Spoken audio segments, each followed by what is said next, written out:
Coming up, Michael Porter Jr. addresses his surprising comments about a potential retirement.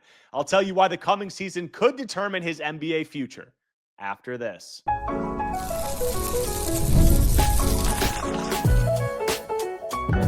You are Locked On Nets, your daily Brooklyn Nets podcast. Part of the Locked On Podcast Network, your team every day.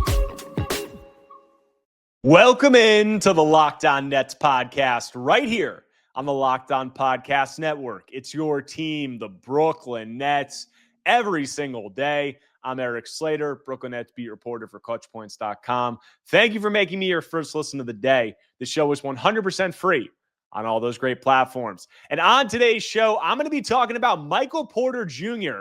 and some surprise comments he made about potentially retiring. I'll break down what you should take from his remarks and what his short and long-term future with the Nets could hold. But just some background on this. Michael Porter Jr. has obviously been on a much talked about media tour this summer, and he recently did a podcast appearance with a popular streamer and talked about his career, some of the injuries he's dealt with, and his future outlook. And one of the surprise things that he dropped in there and actually spoke about for a few minutes at length was that he is not sure how much longer he wants to continue playing basketball. And that obviously lent itself to some questions about retirement. And you guys all, I'm assuming have followed Michael Porter Jr.'s career. He came out of Missouri. He had back issues. Those were red flags, obviously, going into the draft. The Nuggets took a chance on him, and he played early in his career, but he also had to get multiple back surgeries, missed extended time, missed a whole season, and has come back and has been able to kind of revitalize his career through a lot of work. I'll talk about that also. But there have been underlying back issues that were pretty serious for a time, even if he has gotten it under control. And that has, lent itself to him having some physical issues. And he said that he's not sure how much longer he wants to continue playing because of those issues. And the exact quote, so nothing's lost in translation, he said, "Because of the injuries and stuff, I don't know how much longer I really want to play. Like, I want to play as long as I can, but people don't understand the things I've got to go through on a daily basis just to get out on the court and play with the best athletes in the world." So that was the quote from Michael Porter Jr. Some Nets fans are probably having some Vietnam War flashbacks to Ben Simmons and some of the things that we've heard from him. And I'll talk about Simmons a little bit after this because Porter Jr. did allude to him. But pretty much, Porter Jr. admitting that these injuries and the back things that he's dealt with have taken a debilitating toll on him. He said things like the nerve in his back, the nerve back injuries often compress nerves if you have a bulging disc or something like that, and that can shoot pain down your leg. And he said that his nerve had been compressed so long that his muscles stopped working. And to this day, his left leg does not work like his right leg. And we heard about, if you guys followed Ben Simmons' injuries, you heard about the nerve impingements. And when you have a bulging disc, them compressing the nerve root, and that obviously causes a lot of pain and other significant issues. And Porter Jr. has said that he's since gotten those things under control through work he's done, obviously physical therapy, things he's done on his mental, the mind-body connection. He spoke about that today at HSS Training Center at Nets practice. I asked him about it, and he said at length, like, those things have been extremely helpful. And over the last 2 seasons, he has been an Iron Man. I looked at the numbers, and he's only missed 5 or so games over the last 2 seasons, which is pretty unbelievable considering what he dealt with early in his career. But these things are things that do cause long-term physical issues. And, I think that these comments from MPJ are significant because he is the Nets' highest paid player for the Nets 2 seasons. And this is a player that Brooklyn is either A, going to want to re-sign after this deal concludes and have him be a future building block, or B, try to flip him in a trade where they can get some kind of value back for him. But he's a significant player. I mean, he's a top probably 75 player in the NBA right now. And, while I think the discourse surrounding him has kind of, been thrown off a little bit because of his contract being a little too exorbitant and, his injury struggles in the playoff last year with the shoulder thing that he dealt with, but he's still a very good player. Make no mistake about it. And, this is a Nets team. If you want to trade him, if you want to get value back for him, if you want to make him a part of what you're planning moving forward, retirement questions, it's not exactly the best thing to hear. And, MPJ went on to say in that podcast that it's something where he's going to want to kind of like reevaluate at the end of each season whether he wants to continue playing. So given the significance of this, me thinking it's significant, I asked MPJ at practice about it and what goes into that process, moving forward of determining whether he wants to continue playing or not. Like, what does that look like? And this was the answer. I'm going to give you guys some video because I have it. This is what he had to say. I mean, basketball is my passion. Like, I want to play as long as I can. I think that just it's easier in my head just to be like, man, give it all everything I have this year, and then when the year's over, see where I'm at mentally, reevaluate. But in the back of my mind, obviously, I want to play as long as my body allows me to. And the last, I've been through a lot of injuries, but the last few years I've been, like you said, pretty much like an Iron Man. I think I played the most games on Denver.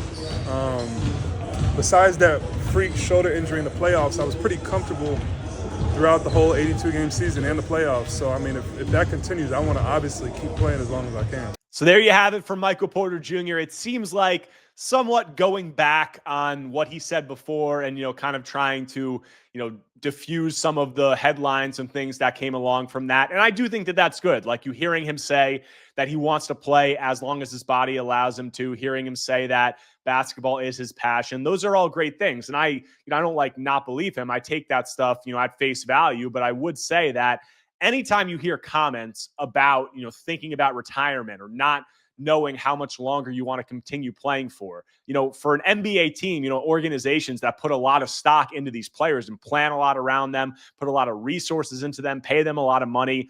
It's not something you want to hear. Like, I think that goes without saying. Like, it's not something that you want to hear players having doubts or players having, long-term physical issues that are, making them question whether they want to continue playing. Like, the Nets just went through this with Ben Simmons, obviously, for what was, 2 years. And I wrote way too many articles describing like what a discectomy was and what nerve impingements are. And, it's nothing that anybody ever wants to talk about, but Simmons went through these issues and obviously it took a toll on whether he wanted to continue playing. And the comments started coming like a year and a half ago or, whatever that was, that Simmons was like, I've contemplated retirement. I'm not sure if I want to continue doing this. I had considered retirement. And when you hear that stuff and that stuff starts creeping in, it's not a positive, obviously. And Simmons, in his case, like, I don't think the situations are one-to-one, but Simmons is like, he doesn't have a contract right now. And it does seem like for him, this is trending towards a direction where he's going to retire. Now, I'd say I think MPJ and Simmons' situations, they have some similarities in terms of the type of back injuries that they've gone through, in terms of, them having some other interests outside of basketball, it seems like. But MPJ, from an on-court perspective, it's not really in the same universe. Like, he's not a player who's had the mental issues, that Ben Simmons went through in terms of him being, having worries about shooting the ball, having worries about things that were going on with how people were perceiving him. Like, MPJ, when he's on the court, he looks really confident. I think there have been at times in his Denver tenure questions about his his desire, in certain aspects. Like, I think you heard that. That was a little bit of a conversation during the playoffs, but he was injured. You had that shoulder injury during the playoffs, and playing through that, I think that gives you a good indication of his and a desire to be out there and help his team. So I don't think the Simmons and MPJ, situations are comparable in terms of, they're just completely different in their approach on the court, their confidence level, and all of those things. MPJ hasn't gone through any of those, or not hasn't gone through, I don't want to speak for him, but hasn't had the documented kind of like mental health issues, during his playoff playing career that Ben Simmons went through. So, but, there are similarities in terms of the type of injury and all that. And, I think MPJ coming out and saying that he wants to play as long as his body will allow him to is a good thing. But I also think that these retirement comments are noteworthy for a Nets team that has this player who they hope to be an asset, whether for themselves or to be traded in the long run. I think ultimately you have to, put some stock into these kinds of things, and we'll see how it plays out. But this coming season is going to be important because MPJ, as I said, has been an Iron Man the last 2 seasons. He has been able, through hard work, determination, mental fortitude, been able to turn around his injury struggles and play in, 79, 80 games the last 2 years. So this is a third season. I think those, of that availability that he has had over the last 2 years has helped to kind of somewhat dispel this injury narrative of he's just this injury-prone guy and he's not able to stay healthy. He's done it for 2 years now. So if he can do that for a third straight season, I think that would go a long way towards, further cementing that he can be an available and, dependable player for NBA teams, whether for the Nets or another team who wants to trade for him. And also, I think it would be good for his confidence and his mental place. And he said that he's going to reevaluate at the end of the year where he feels and things along those lines. So a lot of retirement, buzz from MPJ, but he seemed to dispel some of that. But there's still going to be a lot of on-court importance to this player. He is the Nets' highest paid player. It'll be really important to what they're trying to do. So what could his role look like with the Nets? How could Jordi Fernandez look to utilize him? What is his importance going to be to this Nets historic rookie class? I'll talk about all that when I continue Locked On Nets after a quick break. But before that, want to tell you about our friends over at Peloton. Guys, Peloton is shaping the future of fitness with their brand new Peloton Cross Training Tread Plus, powered by Peloton IQ. It's their most advanced equipment design yet, designed to give you real-time guidance and endless ways to move, whether you're running, lifting, or cross-training with your favorite instructors. This is training reimagined. Peloton is built for breakthroughs with tools that help you plan, stay motivated, and reach peak performance. Guys, I love how Peloton IQ system offers real-time strength coaching. It actually tracks your reps, suggests the right weights, and corrects your form, making every rep safer and smarter. The swivel screen is a game changer. You can go from running on the Tread Plus to strength training without missing a beat, and the personalized class recommendations keep you engaged. You get workouts tailored to your vibe and energy level each week. So let yourself run, lift, relax, flex, and push forward. Explore the new Peloton Cross Training Tread Plus at onepeloton.com. Coming back from the break on today's Locked On Nets episode, talking about Michael Porter Jr. and what fans should expect during his Brooklyn tenure. I just got back from HSS Training Center in Brooklyn, got to talk to Jordi Fernandez and Michael Porter Jr. about a wide range of different subjects, but there's obviously been a lot of buzz about Michael Porter Jr. stepping into a new role with this Nets team, and it's definitely significant. He's replacing Cam Johnson, someone who was the Nets' best player last season, and with the uncertainty surrounding Cam Thomas this coming year, I think Michael Porter Jr. is presumed to be the Nets' top player, and he'll be probably their top offensive player, if Cam Thomas is in and out of the lineup, if he's traded midway through the year, that situation has to play itself out. But he's going to be really important to what the Nets want to do. He's going to be really important to this rookie point guard class. And also, there's a lot of expectations about Michael Porter Jr. doing more things on the ball, doing more things as a pick and roll ball handler. He has said numerous times that he felt his ceiling plateaued in Denver, and he's excited to show more of what he can do. And I think that definitely is going to be the case, but I don't think it might be in the way that some people are expecting. I don't think it's going to be Michael Porter Jr. bringing the ball up, running pick and roll, and doing all of these things so often. I think that that's a little bit far-fetched just based on what his skill set is. I think what that expanded role is going to look like is probably going to be something closer to what Cam Johnson did last year, maybe not at that same kind of volume, but doing some more pick and roll, doing some more isolation, but not at crazy numbers, because really doing any pick and roll or any isolation would be a step up from what MPJ did in Denver last year. He was less than one possession per game in both of those areas last season with the Nuggets, obviously with Jamal Murray and Nikola Jokic dominating that offense. So I think he's going to have an expanded role. Does that mean that he's going to have the ball all the time and be doing things off the bounce and things along those natures?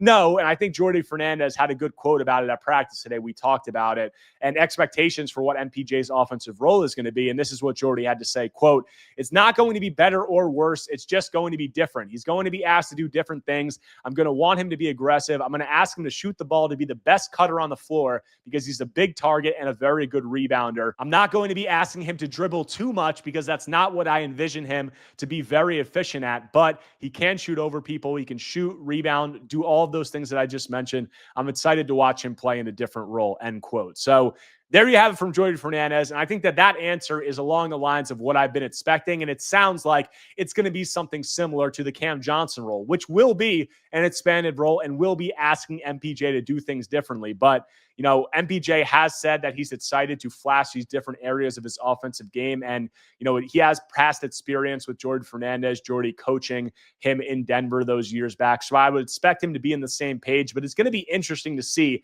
as the year progresses, how is Jordi's vision married to what MPJ is hoping for? Because sometimes you see it with these guys who are really, really talented players, and they come in and they get to maybe a team that's a little bit more of a rebuilding team or a step away from contention, and they see it as like, this is my time to shine. This is my time to show what I can do. And I think that can be the case for MPJ, but it doesn't sound like Jordi Fernandez is envisioning him doing a ton of like high pick and roll, on ball ISO creation. And if MPJ wants to do those things, we'll see as the year progresses, how much is he kind of doing things off script on his own versus trying to stay within the constraints of what Jordi Fernandez views for him offensively. So that's going to be definitely something to watch out at. And even in the Cam Johnson role, doing a lot of different things, whether it is a little bit more pick and roll ball handling, a lot of DHO action, a lot of zoom and Chicago sets and things along those lines. MPJ has talked about wanting to play out of the mid post a little bit more, and that he feels like he can get 6 to 8 points a game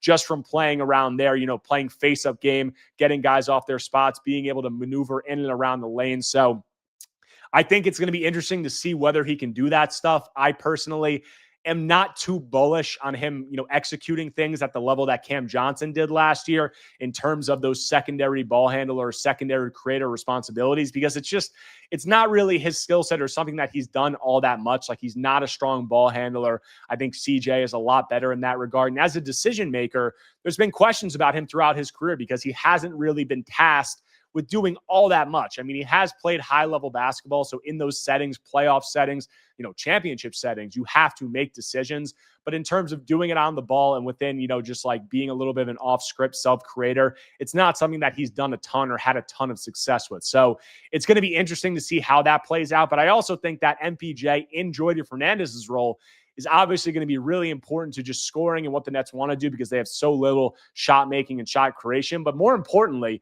it's going to be huge for these rookie guys and Yegor Dioman, Nolan Troy, Ben Saraf. I mean, these are guys who are going to need a little bit of a safety blanket, and that's what I would envision MPJ being for them in terms of being a floor spacer. I mean, we know this is a guy who's been around 17, 18 points per game on near 50, 40, 90. Like, he's one of the best three-point shooters in the NBA. He's a legit 6'10 floor spacer. So that in itself is going to open the floor a lot more for these guys. And that is really big because you look at guys like Nolan Troy, like Ben Saraf, like Yegor Dioman, you're going to want to see them be able to get downhill and let their passing abilities shine. And, in guys like, Yegor Dioman, and really all of their cases, I feel like the floor spacing that they were playing with, whether at BYU or whether playing in the overseas leagues that these other guys played in, is a step down. And that is going to lead to a more constrained paint, obviously, and make things more difficult for them. And that's something that we heard the Nets front office talk about in the Scout series. They were talking about Nolan Troy in one of those episodes, and they said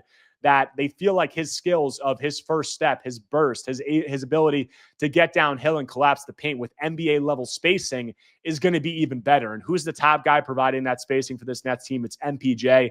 So that's going to be huge. And then Jordi Fernandez also obviously alluded to his size, his ability as a cutter. I think all of that is going to lend itself to him being a little bit of a security blanket for these Nets rookie ball handlers. And I'm excited to see how it plays out. I mean, MPJ is a really fun guy to watch sometimes. I think that he has a lot of really intriguing skills. I'm going to be interesting to see, it's going to be another storyline, an added layer to see how does he acclimate to this new role with this Nets team, and what could that look like? Could it make him a long-term piece for this team? Could it make him a potential trade guy when his contract is expiring next season? It'll all be really interesting to play out, but we do have some more Nets news and notes about what rookies are standing out, what's surprising, end of the bench guys have been elevating their play so far. So we'll get to all that when I close out Locked On Nets after a quick break.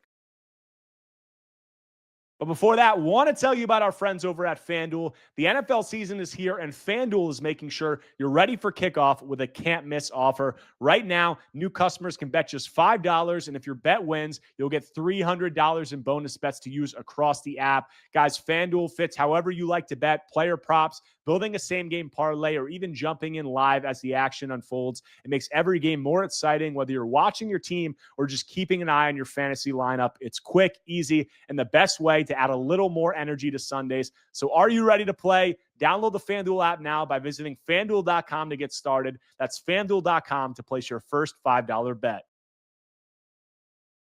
Coming back from the break, closing out today's Locked On Nets episode, hit on MPJ at the top, his potential retirement comments, also expectations for his role this season. We got more news and notes, a lot of it by way of an interview with MPJ today about what has been going on in Nets training camp. And one significant thing, I think, was Drake Powell, who I talked about on my last podcast episode. We obviously got the news that Drake on Monday progressed to participating in the contact portion of practice. And we got confirmation today that he has participated in scrimmages, presumably 5-on-5. Like, you hear contact, sometimes you don't know what that means, contact portion of practice. There's drills that are contact but aren't like full 5v5 scrimmages. And Powell has been participating in those scrimmages. The Nets had scrimmages today, Wednesday, doing things, with referees. Like, it's a new program the NBA is doing during training camp. They're sending in actual refs and having like real game simulated type scrimmages. So Drake Powell reportedly has participated in that, which is big after what he's dealt with being limited with the knee tendinopathy thus far this offseason. But MPJ also had some comments about Powell, and I thought that they were pretty noteworthy. Like, I touched yesterday about Powell and his athleticism and why he's such an exciting player. But we now have a comment from a high-level NBA player in MPJ saying that Powell is one of the most athletic players he's ever seen.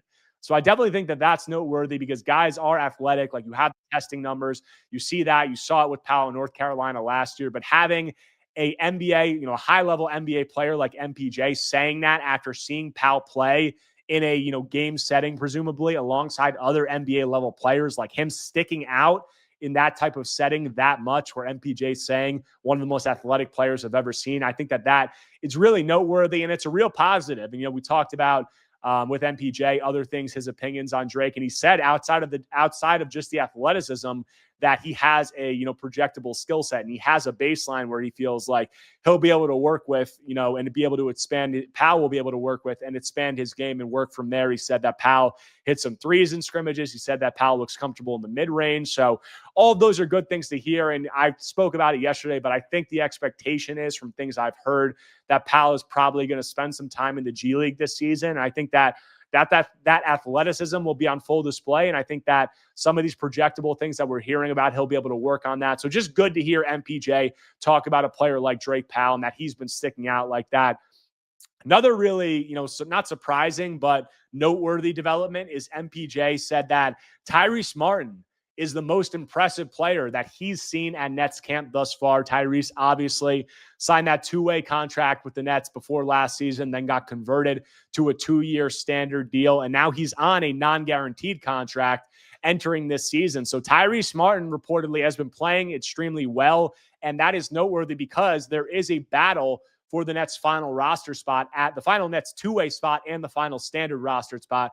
I think that Tyrese, at his age, he's going to be 27 this coming season, would more be a candidate for the final standard roster spot. And that is noteworthy. You got Dariq Whitehead, I think, is a guy who's on a guaranteed standard deal, but I do not think that his spot is solidified whatsoever. He's kind of that 15th guy. And then beyond him, you have the non-guaranteed guys, which are Martin, Jalen Wilson, and Drew Timme. And that's really, a tough competition because you have Dariq Whitehead, who the Nets invested a 2023 first-round pick in. Then you also have, Drew Timme, a guy who came in and lit it up in the G League and at Summer League, has a lot of past pedigree. Jalen Wilson, the Nets used a second-round pick on in 2023, presumably liked a lot of what they saw from him and has shown flashes during his first couple of years. And then you see Tyrese Martin now coming in, and he's apparently the one that has stuck out the most thus far. So maybe that indicates that he has the leg up for that final roster spot. I'm probably going to do a full episode on this in the coming days and really focus on Tyrese Martin and what the bottom of this roster battle could look like for that final spot. But Tyrese Martin sticking out early in camp, I don't think it's all that surprising. He had a good season last year, good three-point shooter. MPJ noted that Martin can, play point guard. He can slide into that role. He can be a 2 or a wing. He's a good passer, good feel for the game. And I think all of that was on display, but he is a little bit older, or a lot older than Dariq Whitehead, and then a little bit older than these other non-guaranteed guys like Jalen Wilson and Drew Timme. So maybe that age, that him not having the same kind of youth or, potential like developmental track could hurt him. But if he's playing this well at training camp, he might have a leg up. So we'll see. We'll have more coverage of that on a coming episode. But that does it for today's episode of Locked On Nets. Thank you to all of you for tuning in. If you do not already, make sure to subscribe to Locked On Nets on YouTube and wherever you get your podcasts, whether Apple Podcasts or Spotify. Also, if you have a second right now, you enjoy the content, smash that like button. Leave a comment, a review, anything you guys can do to engage is much appreciated. Let me know what you think about these MPJ comments. Are you concerned by them? Anything along those lines? We got a lot more Nets coming up. We got about one more practice before the Nets' first preseason game. So I'll have coverage of all that and more when I'm back tomorrow talking more Brooklyn Nets basketball.